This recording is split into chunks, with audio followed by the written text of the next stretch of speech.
যে এরপরে আমি একটু বলতে চাই, মাসুদ ভাই তো বলেছিল আমি আপনাদের খাদেম, আপনারা সবাই এমপি। মনে আছে আপনাদের কথাটা?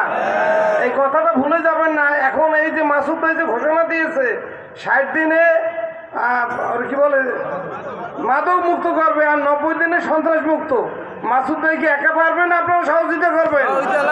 মাসুদ ভাইয়ের কথা মতো আপনারা যেহেতু এমপি, দায়িত্ব আপনাদের সবাইকে আজকে আমি দিয়ে গেলাম জেলার পক্ষ থেকে। আপনারা রাজি আছেন? সর্বশেষ কথা, এখন রমজান মাস, কোরআন নাজিলের মাস। যারা আমরা কোরআন শরীফ পড়তে পারি না, আমরা একটু চর্চা করবো না ইনশাল্লাহ? ইনশাল্লাহ।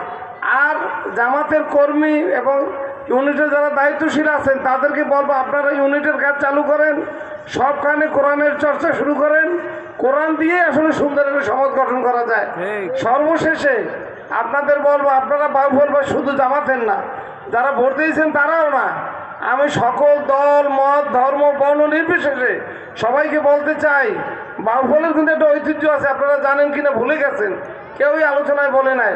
একসময় পটুয়াখালী জেলা ছিল শিক্ষার দিক থেকে সর্বোচ্চ, শুধু বাউফলের জন্য, আপনারা জানেন কিনা?